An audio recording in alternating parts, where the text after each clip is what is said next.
सभी को जय माता दी। आज माता रानी दुर्गा के 9 रूपों का वर्णन सुनने जा रहे हैं इस छोटी सी कथा में।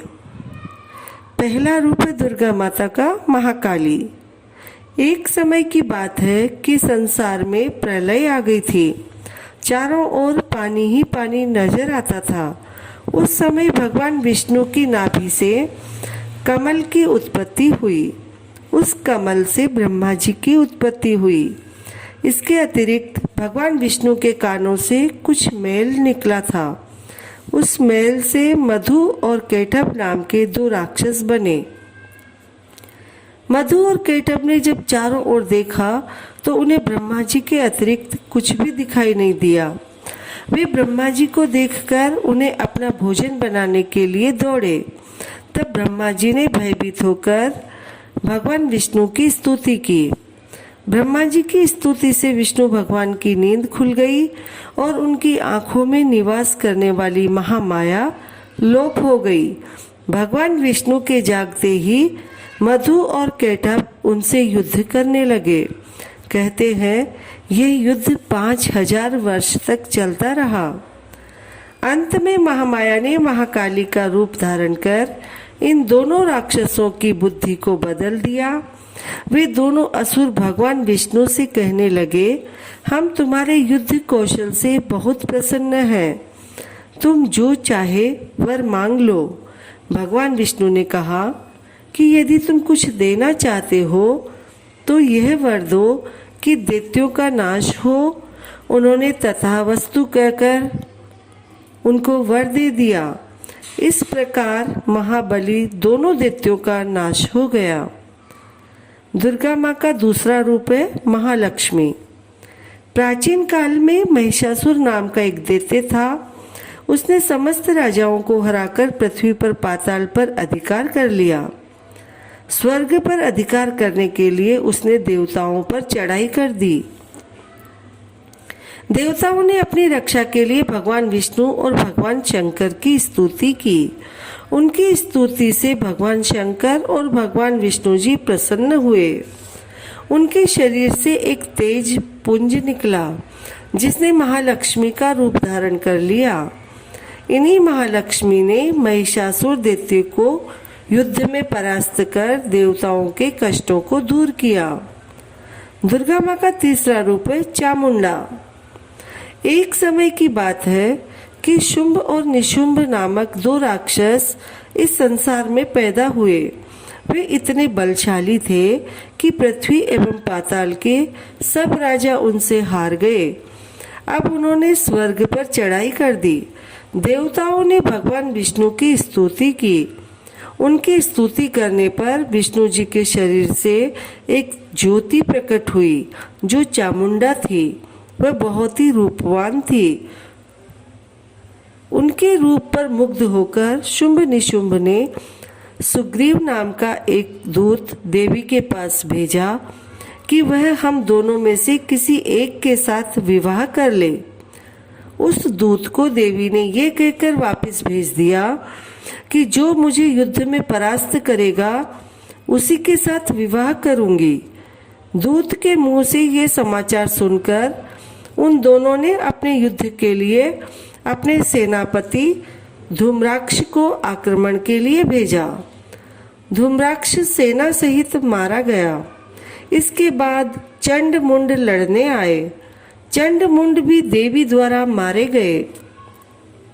अब रक्तबीज लड़ने आया। उसके शरीर से रक्त की एक बूंद जमीन पर गिरने से वह एक वीर वहां पर पैदा हो जाता था। इस पर देवी ने रक्त बीज के शरीर से निकले खून को अपने खप्पर से लेकर पी लिया। इस प्रकार रक्त बीज भी मारा गया। अंत में शुंभ निशुंभ लड़ने आए और देवी के हाथों मारे गए। सभी देवता दैत्यों की मृत्यु से बहुत खुश हुए। चौथा रूप है माता का योग माया। जब कंस ने वासुदेव देवकी के 6 पुत्रों का वध कर दिया तो 7वें गर्भ के रूप में शेषनाग अवतार बलराम जी आए जो रोहिणी के गर्भ में स्थानांतरित होकर प्रकट हुए। तब 8वें गर्भ में श्री कृष्ण भगवान प्रकट हुए। उसी समय गोकुल में यशोदा जी के गर्भ से योग माया का जन्म हुआ। वसुदेव जी कृष्ण को गोकुल छोड़ आए और बदले में योग माया को वहां से ले आए। जब कंस ने कन्या रूपी योग माया को पटक कर मारना चाहा तो वह उसके हाथ से छूटकर आकाश में चली गई और देवी का रूप धारण कर लिया। आगे चलकर इसी योग माया ने कृष्ण के हाथों योग विद्या और महाविद्या बनकर कंस, चाणूर आदि शक्तिशाली असुरों का संहार कराया। 5वां रूप है माता का रक्तदंती का।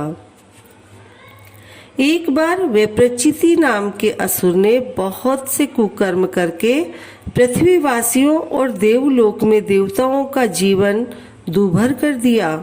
देवताओं और पृथ्वीवासियों की प्रार्थना पर दुर्गा देवी ने रक्तदंती का नाम से अवतार लिया। देवी ने वेप्रचिति आदि असुरों का रक्तपान करके मान मर्दन कर डाला। देवी के रक्तपान करने के कारण इसका नाम रक्तदंतिका पड़ा। 6ठा रूप है दुर्गा माता का शाकुंभरी। एक समय की बात है कि पृथ्वी पर सूखा पड़ गया। 100 वर्ष तक वर्षा नहीं हुई। चारों ओर सूखे के कारण हाहाकार मच गया।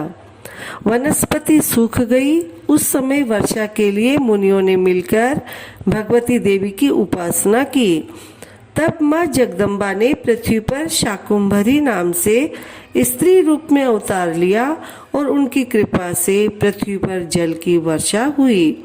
इससे पृथ्वी के समस्त जीव जंतुओं और वनस्पतियों को जीवन दान मिला।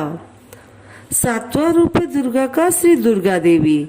एक बार दुर्गम नाम के राक्षस के अत्याचारों से पृथ्वीवासी, पाताल निवासी एवं देवताओं में हाहाकार मच गया।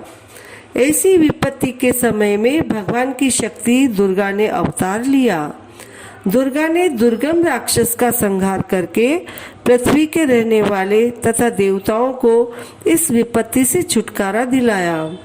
दुर्गम राक्षस को मारने के कारण ही तीनों लोकों में इनका नाम दुर्गा देवी प्रसिद्ध हो गया। 8वां रूप है माता का भ्रामरी। एक बार अरुण नाम के असुर के अत्याचार इतने बढ़ गए कि वह स्वर्ग में रहने वाली देव पत्नियों के सतीत्व को नष्ट करने की कुचेष्टा करने लगा। अपने सतीत्व की रक्षा के लिए देव पत्नियों ने भंवरों का रूप धारण कर और दुर्गा देवी से अपने सतीत्व की रक्षा के लिए प्रार्थना करने लगे। देव पत्नियों को दुखी जानकर उनके उद्धार हेतु दुर्गा ने भ्रामरी का रूप धारण कर अरुण असुर का सेना सहित संहार कर डाला। 9वां रूप है माता का चंडिका। एक बार की बात है कि पृथ्वी लोक में चंड और मुंड नामक 2 राक्षस पैदा हुए। इन दोनों राक्षसों ने पृथ्वी लोक, पाताल लोक और देवलोक पर अपना अधिकार कर लिया।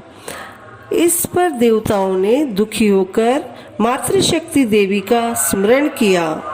देवताओं की स्तुति से प्रसन्न होकर देवी ने चंड मुंड राक्षसों का विनाश करने के लिए चंडिका के रूप में अवतार लिया। जय माता दी भक्तों, ये थी दुर्गा माता के 9 रूप। आप लोग सभी नवरात्रि में माता के सामने इन 9 रूपों का स्मरण कीजिए और अपनी मन की इच्छाओं को पूरा कर लीजिए। जय माता दी।